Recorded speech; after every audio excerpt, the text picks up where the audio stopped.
वेदांत सार का अभ्यास हम सुबोधिनी टीका के साथ कर रहे हैं। शांति मंत्र का पाठ करेंगे।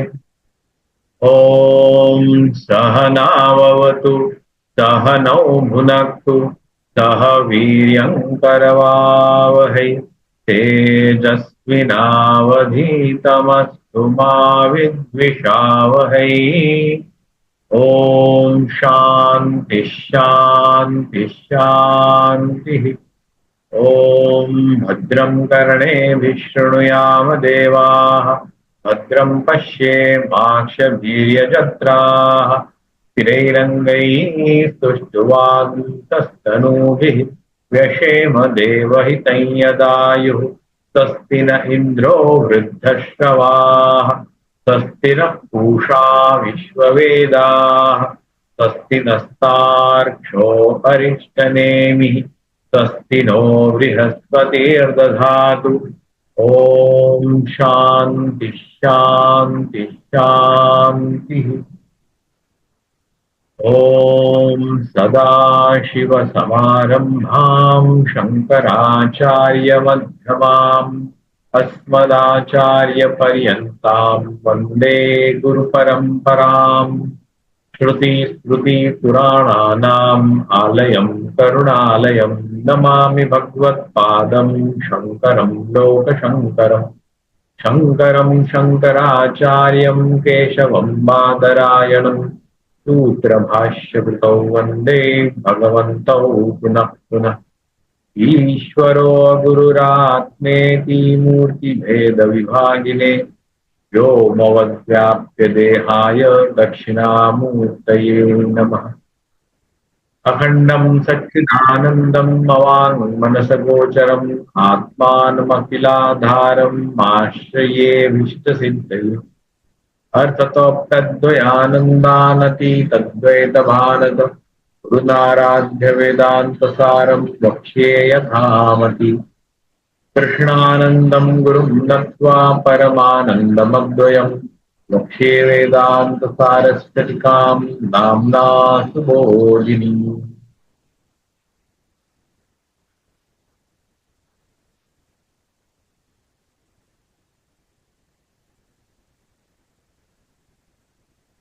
पिछली बार हमने 30वें अध्याय में 30वां खंड कह सकते हैं हम उसको, उसका अभ्यास किया था। उसमें हमने देखा श्रवण मनन और निधिध्यासन समाधि अनुष्ठान के बारे में।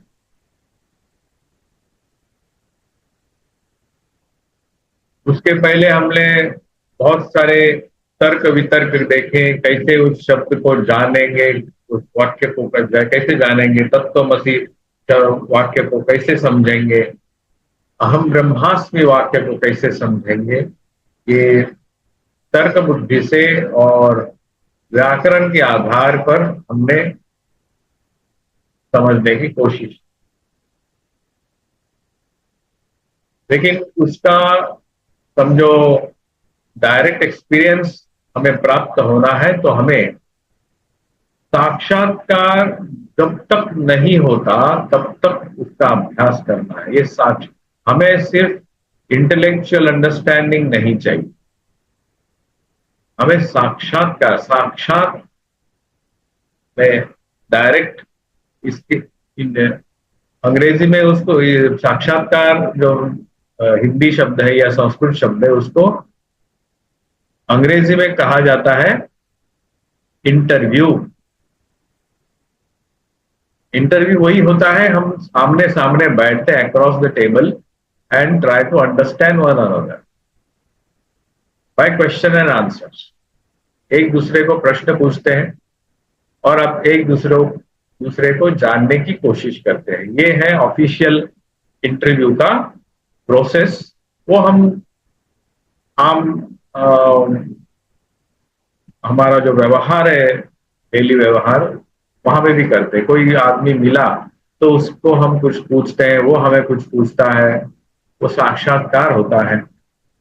तो हमें चैतन्य के साथ साक्षात्कार करना है सच। और वो क्या है? स्वस्वरूप, खुद के स्वरूप जो चैतन्य रूप है उसके साथ हमें साक्षात्कार, किसी और के साथ में, हमसे दूसरा कोई नहीं है। हमें दूसरे से लेना देना नहीं है, हमें अपने ही स्वरूप से, अपने ही चैतन्य से साक्षात्कार चाहिए। तो कहते हैं कि एवं भूत, ये बहुत महत्वपूर्ण शब्द है, एवं भूत स्वस्वरूप चैतन्य साक्षात्कार पर्यंतम। दिखाई दे रहा है ना? ये मैंने हाईलाइट किया हुआ। जी स्वामी जी। तो ये एवं भूत मतलब क्या? हमने अब तक जितना इसका अभ्यास किया है उसमें बहुत सारे प्रोसेस हैं, उन प्रोसेस को एवं भूत बोले। इस प्रोसेस से अब तक होकर के हम यहां खड़े हैं। भूत मतलब जो हुआ, इस तरह से जो होकर के यहां खड़े हैं हम। कैसे कैसे? तो हमने नित्यानित्य वस्तु विवेक किया, इहामूत्र फल भोग विराग किया, समाधि सत्य संपत्ति, मुमुक्षुत्व जो है, हमें पता नहीं वो क्या है, लेकिन हम उस चीज, ये संसार दावानल तप्त जो है उससे दूर हटना चाहते हैं। और वो कैसे हटे? हम गुरु के पास गए, समित पाणी ही श्रोत्रियम ब्रह्मनिष्ठम, गुरु के पास गए, गुरु ने उपदेश दिया, तत्वमसी उपदेश किया, और उस तत्वमसी उपदेश को हमने बहुत सारे प्रोसेस से जानने की कोशिश। कौन सा प्रोसेस? वो है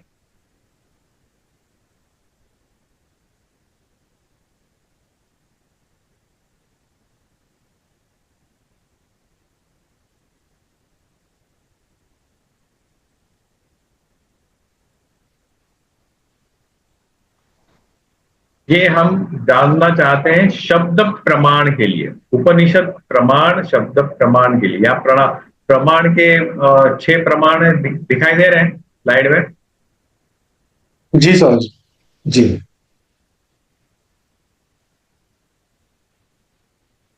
सा विद्या या विमुच्यते, हमें वो विद्या चाहिए जो हमें मुक्ति दिला दे या मुक्ति की ओर ले जाए। तो कौन सी विद्या है? तो उपनिषद विद्या है। उपनिषद में क्या कहते हैं? गुरु अपने शिष्य को उपदेश देते हैं कि तत्त्वमसि, तुम वही हो। तुम वही हो मतलब कौन हो? किसी दूसरे के साथ क्या हमें कंपेयर किया जाता है? तो नहीं, अध्यारोप और अपवाद, इस आधार पर हम उस वाक्य को समझेंगे। और उस वाक्य को समझने की पद्धति क्या है? वाच्यार्थ और लक्ष्यार्थ दिखाई दे रहा है सामने। तत्त्वमसि, इस वाक्य को जानने का पद, जानने की जी पद्धति। तत् एक पद है और तम एक पद है। इस पद में जो अर्थ निकलता है आपस में और उसका खुद का, तो उसको जानने का तरीका क्या है?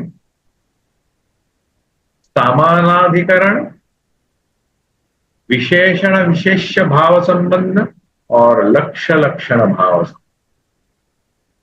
तो ये पहले जो 2 है उससे तत्त्वमसि का हमने एक मोटा मोटी एक अर्थ निकालने की कोशिश की, लेकिन हम उससे डायरेक्ट समझ में नहीं आया। उसके बाद हम लक्ष्य लक्षण भाव संबंध के पास गए और वहां में भी हमने और कुछ वाक्यों का अभ्यास किया। उसके आधार पर हमने तत्त्वमसि इसको जानने की कोशिश। और लक्षणा में भी जहल लक्षणा, अजहल लक्षणा और जहत अजहल लक्षणा, इन तीन प्रकार के लक्षणों के सहारे हमने तत्वमसि को जानने की कोशिश की। पहले दो से हमने ज्यादा कुछ हासिल नहीं किया। There were some hindrances. Hindrances क्या है?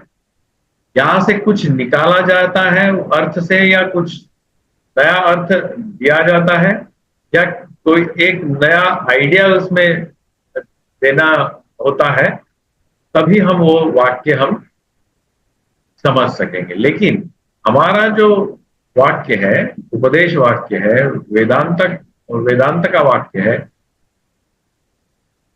और वो वैदिक वाक्य होने के कारण ना ही हम कुछ उससे कुछ ऐड कर सकते हैं, ना कुछ निकाल सकते हैं फिजिकली शब्द, या कुछ आइडिया उसमें दे सकते हैं।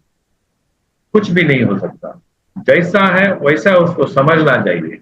लेकिन उसको समझने के लिए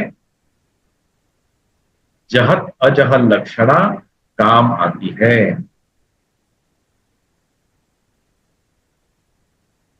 तो ये जहत अजहत लक्षणा जब काम आएगी और उसके सहारे हम जब जानेंगे वहां के तत्व और त्वम, इसमें जो विरोधाभास है इसको हम निकाल दिए, और जो दोनों में समान है, कॉमन है, उसको ही एडॉप्ट किया, उसको दूर किया। मतलब उसको पूरा पूरी निकाल नहीं दिया, जहद लक्षणा की तरह हमने पूरा पूरी निकाल नहीं दिया, लेकिन उसको इग्नोर किया, जस्ट साइडलाइन किया। तो अब आते हैं एवं भूत। इस तरह से अब तक तो मैंने जो बोला दैट वाज अ प्रोसेस। उस लक्षणा के आधार पर हमने जाना कि तत्वमसि मतलब तत्व में जो चैतन्य है और तुम में जो चैतन्य है, उस चैतन्य को ही हमें लेना है। उस चैतन्य को लेते हुए उसका अभी साक्षात्कार कैसे करें? साक्षात्कार करने के लिए हमें उपनिषद कहते हैं कि आपको श्रवण, मनन और निधिध्यासन का करना होगा और समाधि का अभ्यास करना होगा। उसको वो कहते हैं कि अनुष्ठान। अनुष्ठान निष्ठा से कंसिस्टेंटली किया हुआ प्रयत्न, उसे कहते हैं अनुष्ठान। बहुत सारे हम कहते हैं ना अनुष्ठान कर रहे हैं, बैठ रहे हैं, मतलब फुल्ली डेडिकेटेड, फुल्ली फोकस्ड और 100% उसमें समर्पण, ये चीजें उसमें आती है, तभी वो अनुष्ठान होता है। नहीं तो कब किया नहीं किया, उसमें पूरी पूरी श्रद्धा भी होनी चाहिए, प्रयत्न होने चाहिए। और ये अनुष्ठान के लिए सिर्फ मैंने सोचा, संकल्प किया और बैठ गया, ऐसे नहीं। अनुष्ठान के लिए गुरु की आवश्यकता होती है। गुरु उपदेश करेंगे, वो गुरु निर्देश करेंगे कि तुम्हें ऐसे करना है, और बार बार उसको जाकर के बताना है। उसका अंडर हिज ऑब्जर्वेशन, या अनुष्ठान जो होता है, एक जानकार व्यक्ति के, पंडित व्यक्ति के अंदर ही ये अनुष्ठान किया जाता है, तभी उसको वो अनुष्ठान कहते हैं। नहीं तो कुछ प्रयत्न होता है। तो ये अनुष्ठान तीन चीजों का, श्रवण, मनन, निधिध्यासन और समाधि, इन चारों का। तो हम देखते हैं ये जो मैंने यहाँ पे कुछ लोग लिखा हुआ है, वो है हमारे वेदांत सार के 30 नंबर का जो अध्याय है, खंड है, उसमें से तो तोड़ तोड़ के लिखा है ताकर कि हमें उसका ठीक से समझ में आए। एवं भूत स्वस्वरूप चैतन्य साक्षात्कार पर्यंतम श्रवण मनन निधिध्यासन समाधि अनुष्ठानस्य अपेक्षित्वात् प्रदर्शयन्ते। अपेक्षा क्या है? हमें अपेक्षा है इन चारों के अनुष्ठान की, और उस अनुष्ठान से क्या होगा? हमें स्वस्वरूप जो हमारा चैतन्य है उसका साक्षात्कार होगा। और उसके लिए जो प्रायर प्रोसेस है एवं भूत, वो उससे गुजरना होगा। मतलब वहां से गुजरते, उस प्रोसेस से गुजरते हुए हम यहाँ आए, हमें गुरु जी का उपदेश मिला, श्रवण मनन निधिध्यासन का अनुष्ठान करेंगे और उसके बाद जो होगा वो बाद में देखा जाएगा। तो यहां हम इस जंक्चर पे खड़े हैं जहां हमें श्रवण मनन और निधिध्यासन के साथ समाधि का भी अभ्यास करना। तो हम अब देखते हैं कि श्रवण क्या है, मनन क्या होता है, निधि, ये शब्द आपने सुने होंगे। बहुत लोग कहते हैं श्रवण मतलब सुनना, मनन मतलब चिंतन करना, निधिध्यासन मतलब ध्यान लगाना वगैरह। एक मोटा मोटी उसका जो अर्थ है हमारे सामने आता है। इसका असल अर्थ क्या है, क्या करना है, वो हम अभी देखें। एवं भूत श्रुति युक्ति अनुभवई ही, श्रुति के साथ, एवं भूत मतलब जो प्रोसेस है, वो प्रोसेस किसके साथ, श्रुति के साथ, युक्ति के साथ और अपने खुद के अनुभव के साथ वो मिलाना है। मिलाते हुए होगा क्या, निरस्त समस्त उपाधि, जो उपाधियां हमने अपने ऊपर लगाई हैं उनका निरस्त मतलब डिसॉल्व हो जाएंगी, नष्ट हो जाएंगी, हमारे सामने से ओझल हो जाएंगी, निकल जाएंगी। उपाधियां क्या है, हमने देखा कि हम आत्मा के बारे में 10 प्रकार के चिंतन कर चुके हैं। मतलब पुत्र आत्मा, मैंने मैं पुत्र हूं, मेरे इंद्रियां मैं हूं, मेरे हाथ पैर मैं हूं, मेरे मेरा प्राण मैं हूं, मन मैं हूं, मेरी बुद्धि मैं हूं, शून्य मैं हूं, ऐसे करके करके अपने बारे में जो हमने सोचा था वो निरस्त हो गया, श्रुति के आधार पर, युक्ति के आधार पर और अनुभव के आधार पर। प्रत्यक अभिन्न परमा आनंद, प्रत्यक मतलब अंदर का, इंटरनल, अभिन्न जो अलग नहीं हो सकता, परम आनंद जो चित रूप है, साथ हमारा जो चित स्वरूप है वो परमानंद ही है और वो मेरे से अलग नहीं, कहीं दूर नहीं।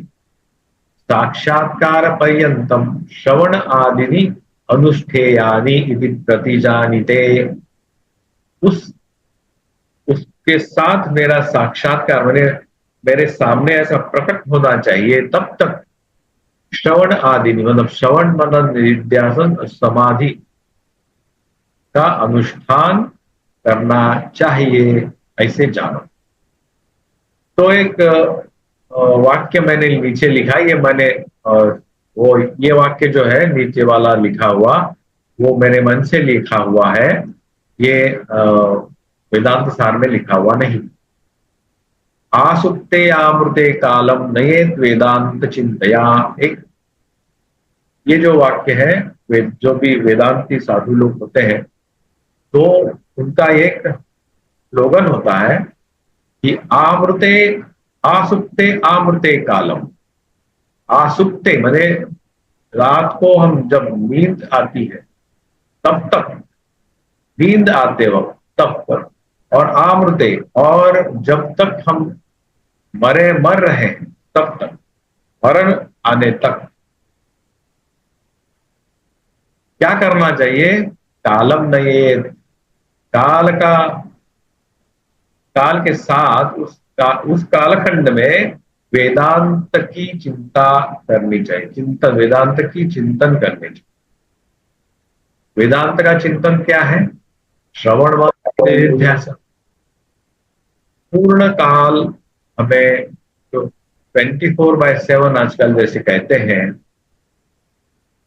लेकिन ये 24 नहीं है, 12 घंटा, जो भी जितने हम आंखें खोलते हैं, खुली है आंखें, तब तक वेदांत चिंतन करना। जब तक हमारे प्राण हमारे अंदर है, तब तक हमें वेदांत का चिंतन करना है।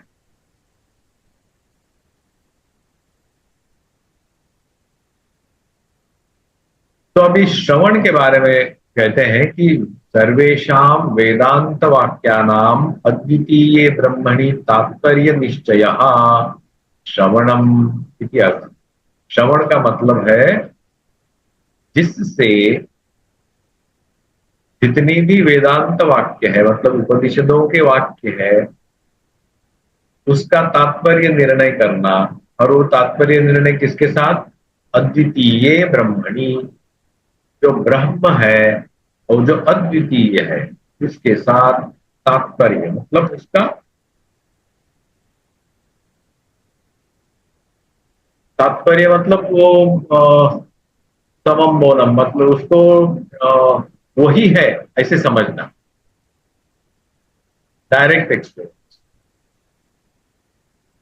अद्वितीय ब्रह्मणि, क्योंकि इस जो वेदांत सार है उसका आरंभ ही होता है कि अखंडम सच्चिदानंदम अवांग मनस गोचरम। अखंडम सच्चिदानंद, अद्वितीय ब्रह्मणि निश्चय, उसका निश्चय होना चाहिए, कंफर्म होना चाहिए। ये श्रवण का अर्थ है, मतलब श्रवण हम करेंगे उसी का, उन्हीं वेदांत वाक्यों का, जो वेदांत वाक्य, जो पैसेजेस ब्रह्म के साथ अद्वितीय है, अखंड है, यही हमें बताएगा। ब्रह्म और आत्मा एकत्व निश्चायक लिंग। लिंग मतलब एक सिंबल होता है, लिंग का मतलब सिंबल। सिंबल क्या है? लीन अर्थ है, गमयती इति अर्थ। हाँ, ब्रह्म और आत्मा एक ही है, इस तरह से वो एक सिंबल है, उसको कहते हैं श्रवण। लीन अर्थ है, लीन मतलब उसको, उसमें लीन होना है, डिसॉल्व होना। गमयति मतलब उसमें जाना, अंदर अंदर की तरफ जाना पूर्णता से। जैसे शक्कर डिसॉल्व हो जाती है पानी में, या नमक पानी में डिसॉल्व हो जाता है, उस तरह से कल्मिनेट्स, डिसॉल्व। षड विध लिंगानी,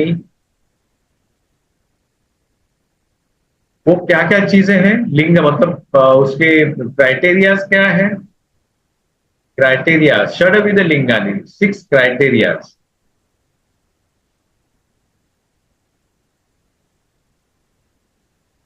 मैंने अंडरलाइन किया, दिखाई दे रहा है? षड विध लिंगानी अंडरलाइन किया, जी जी जी दिखाई दे जी। रहा है ना? हाँ। हम्म। तो ये षडलिंग क्या है? मतलब 6 क्राइटेरियाज आर रिटर्न हियर।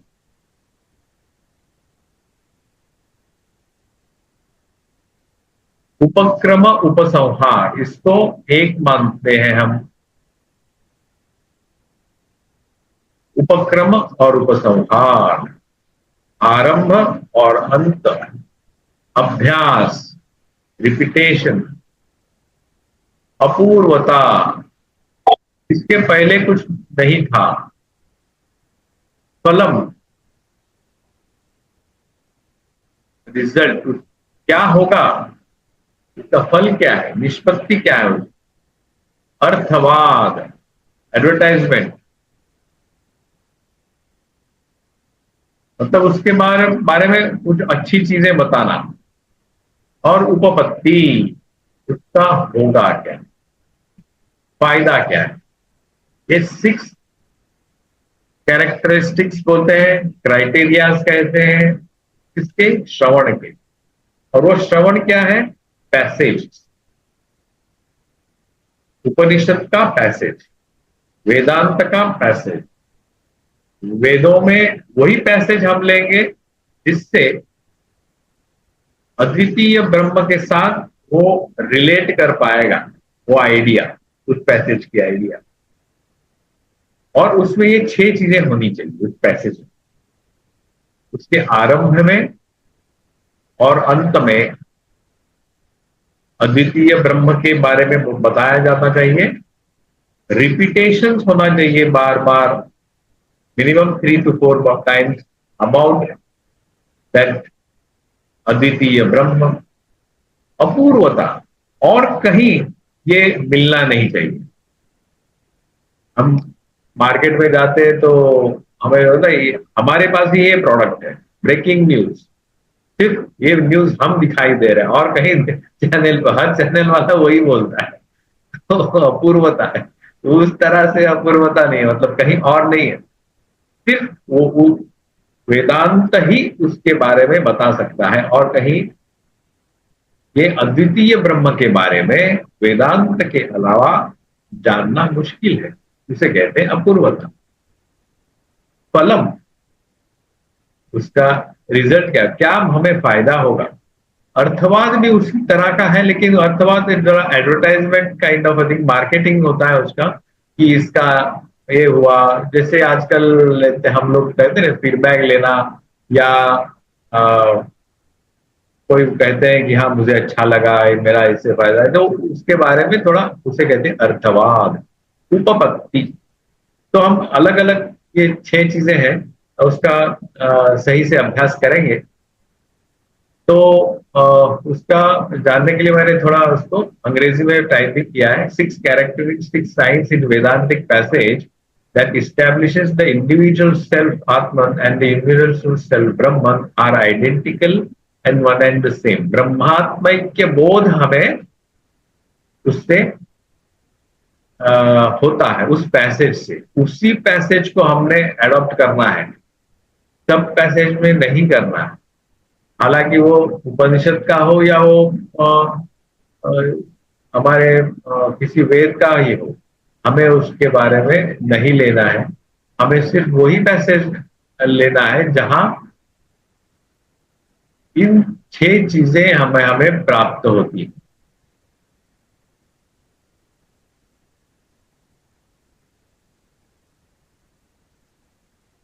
वे 6 चीजें ये है कि उपक्रम, उपसंहार, अभ्यास, अपूर्वता, फलम, अर्थवाद और उत्पत्ति। ये समझ में आया? समझ में जी आया? 6 चीजें है, तो उसको श्रवण जी कहते जी हैं या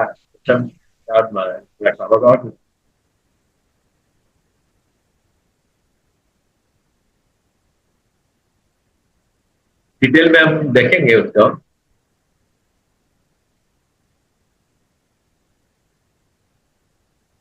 षड्विध लिंगानी, श्रवण क्या है? उपक्रम उपसंहारौ, उपसंहारौ क्या है? मतलब उसको लगाया है द्विवचन, मतलब ये दो है, दो को एक ही, दो है लेकिन उसको एक ट्रीट किया है।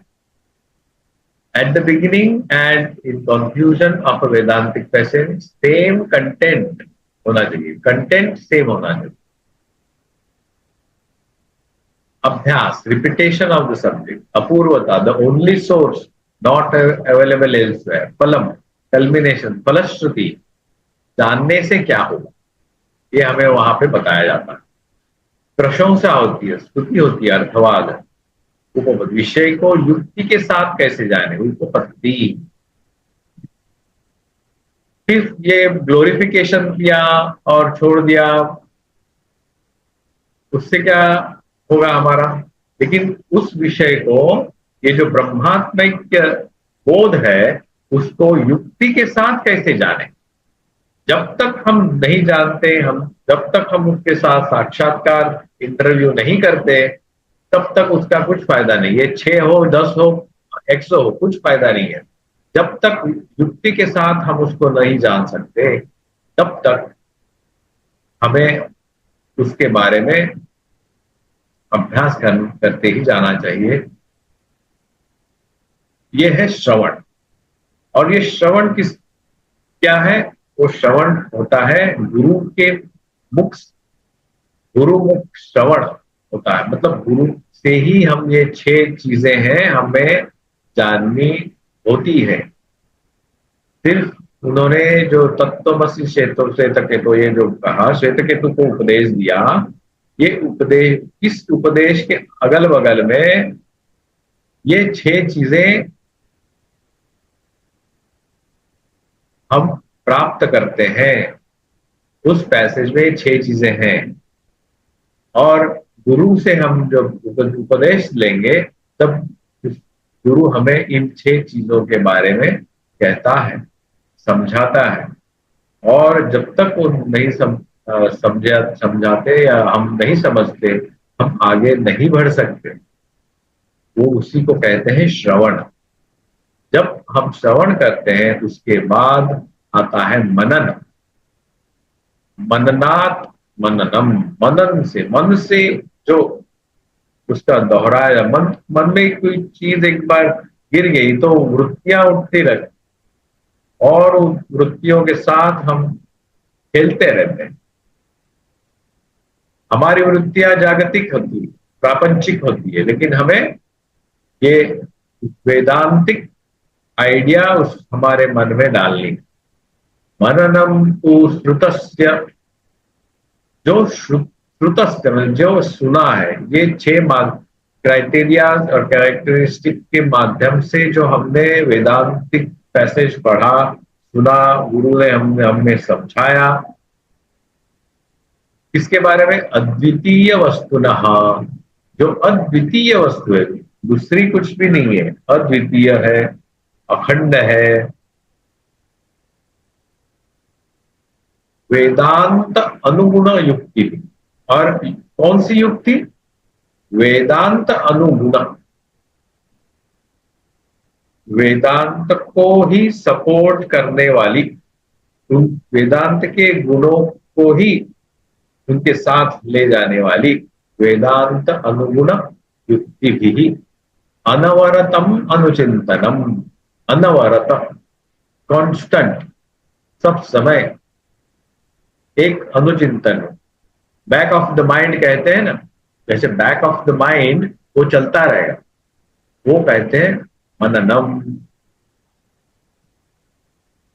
श्रुतस्य, कौन सा श्रुति? षड्विध लिंग तात्पर्य पूर्वकम। ये जो षड्विध लिंग हमने देखे, अद्वितीय ब्रह्मणा वेदांत अविरोधिनी भी, युक्ति भी, युक्ति के साथ। यहां युक्ति नहीं है, यहां देखिए बिलीफ नहीं है। कोई कहता है तुम मानो, या मानना नहीं है, मुझे लगा वो भी नहीं है, उसने कहा वो भी नहीं है, गुरु ने कहा वो भी नहीं है।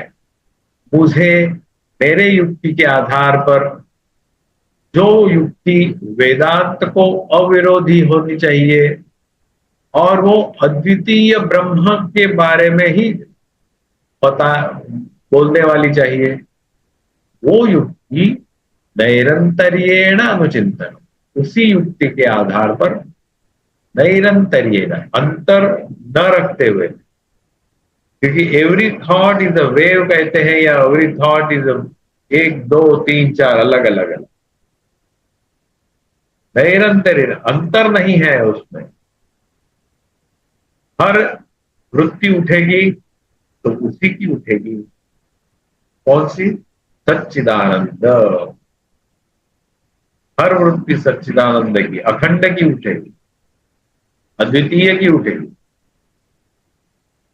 क्या ये वृत्ति उस युक्ति के साथ मिलती है?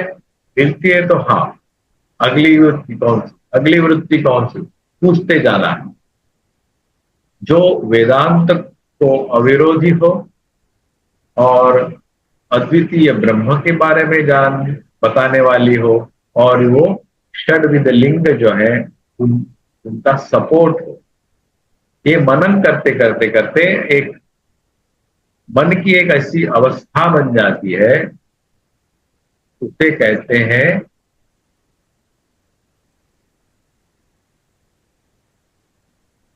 निधिध्यासन। ध्यास, ये ध्यान नहीं है, ध्यास है, ध्यास लगना। मतलब उसी के बारे में जाना, उसी के एक दूसरे के ध्यास। हमने देखा, अध्यास देखा। अध्यास मतलब एक के ऊपर दूसरे का आभास। आभास देखा, अध्यास देखा, विवर्त के बारे में देखा। हमने देखा ना वो सर्प और रज्जु का अध्यास।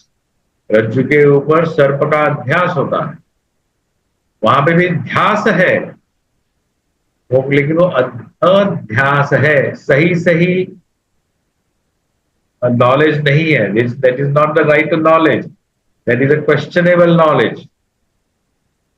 उसको, उसका बाध हो सकता है, निराकरण हो सकता है, लेकिन हमें निधिध्यासन करना है। किस, कैसा निधिध्यासन?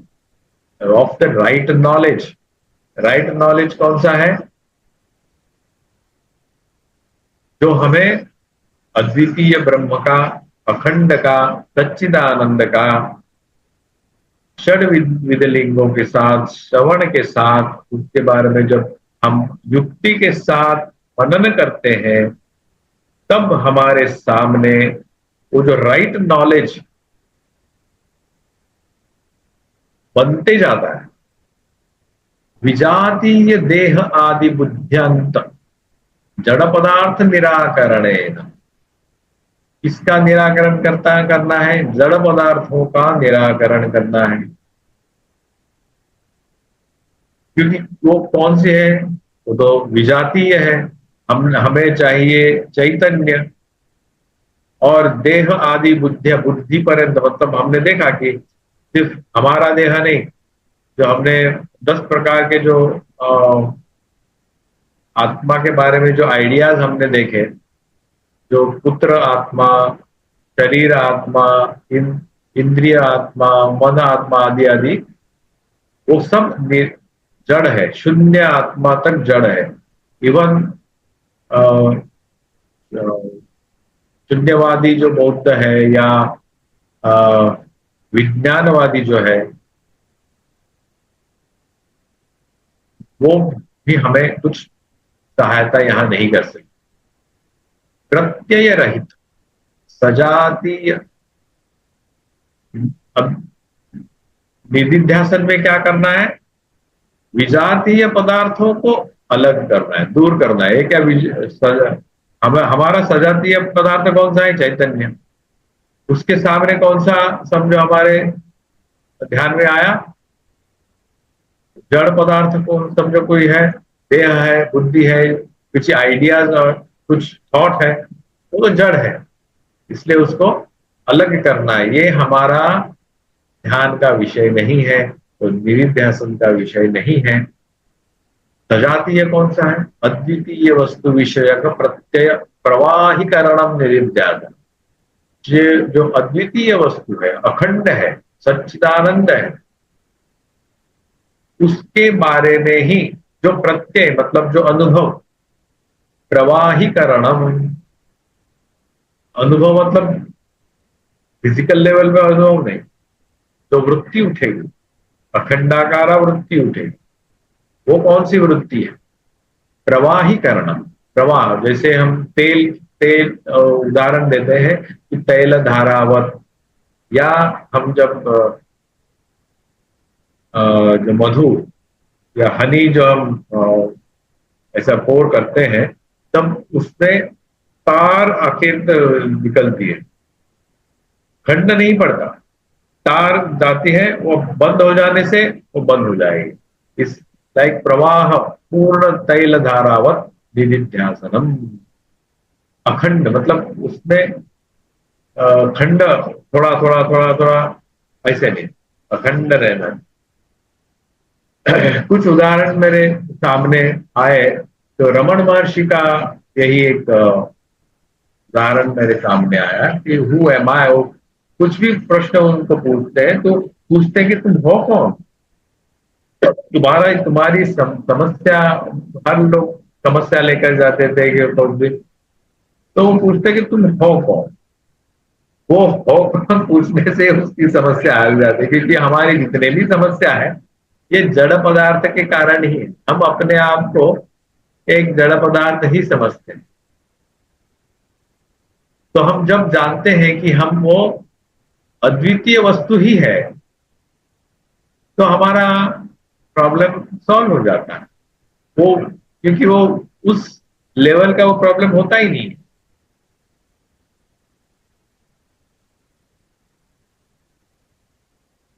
श्री रामकृष्ण एक उदाहरण देते थे कि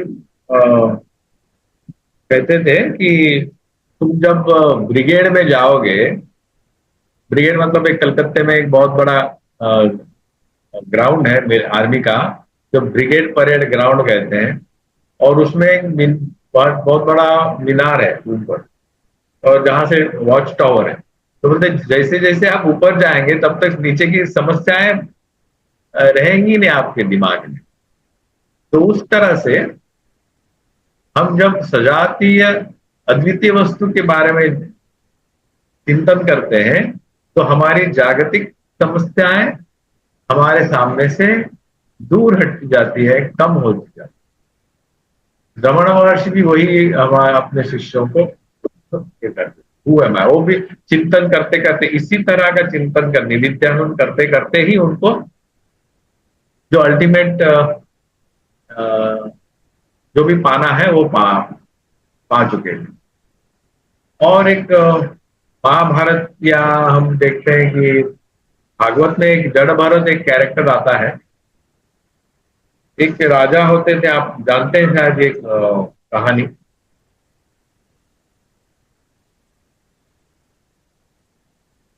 तो वो जड़ तरह से लोगों को लगता है वो जड़ है, मतलब बहुत ही तामसिक है, लेकिन अंदर से वो चिंतन करते रहता है वो खुद कौन है, मैं कौन हूं, मैं कौन हूं। उसको अपने अपनी जो स्मृति होती थी अपने बारे में, वो वही है, वही अपने चैतन्य हो, अखंड हो, सच्चिदानंद हो। लेकिन लोगों को उसका व्यवहार जड़ लगता था, मतलब तामसिक लगता था, वो कुछ बुद्धिमान नहीं लगता। वैसे ही एक शंकराचार्य के एक शिष्य थे हस्तामलक। तो वो भी ऐसे ही जड़ ऐसे पड़े रहते थे, माँ पिताजी होते रहे, बच्चा कुछ ना पढ़ता है ना कुछ है, ना उसके अपना चरितार्थ कैसे चलेगा वो। तो उसको शंकराचार्य के पास ले आते हैं। तो शंकराचार्य पूछते हैं भाई तुम हो कौन। तो बाद में वो एक स्तोत्र कहता है शंकराचार्य की स्तुति में। तो वो हस्तामलक, हस्त अमलक मतलब हाथ में जैसे आमलकी रखी जाती है, इतने स्पष्टता से उसको ब्रह्म का अनुभव होता है वो, और उसके बारे में वो कहता है। और ये जो नीचे दो वाक्य लिखे हैं, मनोबुद्धि अहंकार चित्तानि नाहम न च श्रोत्र जिह्वे न च घ्राण नेत्रे, ये भगवान आचार्य शंकराचार्य के शब्द हैं ये। वो अपने गुरु को जब मिलने गए थे, गोविंद पाद गुरु को, तब उन्होंने बोला कि भाई तुम हो कौन, अपना परिचय बताओ। तो उन्होंने अपने परिचय में ये 5 स्टांजा का एक स्तोत्र कहा। वो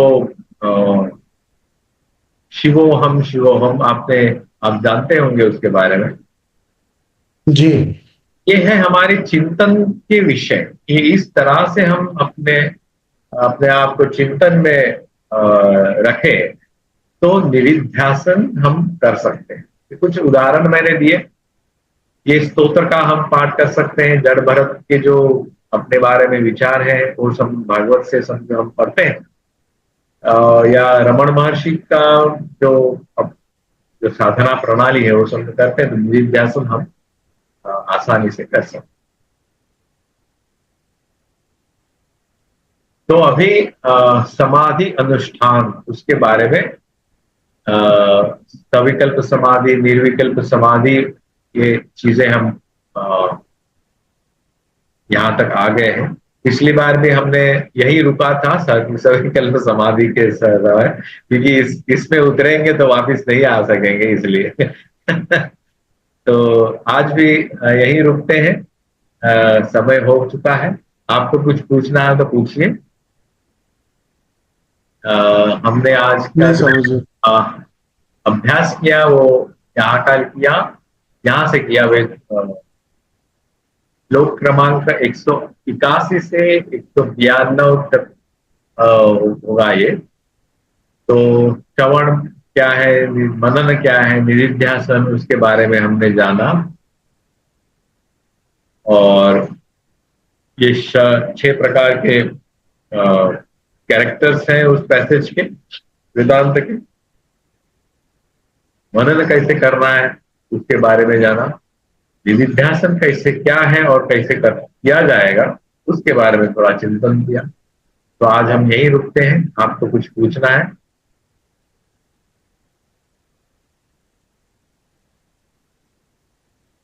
जी मुझे तो कुछ नहीं पूछना है। किसी और को पूछना है तो पूछ सकते हैं।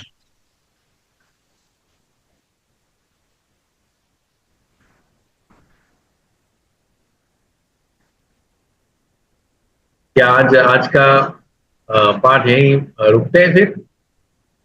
जी। ओके। शांति मंत्र का पाठ करेंगे।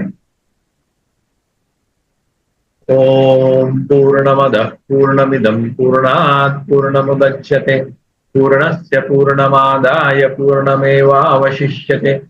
ओम शांति शांति शांति। ओम भद्रं कर्णेभिः शृणुयाम देवाः भद्रं पश्येमाक्षभिर्यजत्राः स्थिरैरङ्गैः पुष्ट्वांसस्तनूभिः व्यशेम देवहितं यदायुः। स्वस्ति न इन्द्रो वृद्धश्रवाः स्वस्ति नः पूषा विश्ववेदाः स्वस्ति नस्तार्क्ष्यो अरिष्टनेमिः स्वस्ति नो बृहस्पतिर्दधातु। ओम शांति शांति शांति। हरि ओम तत्सत्। श्री रामकृष्णार्पणमस्तु।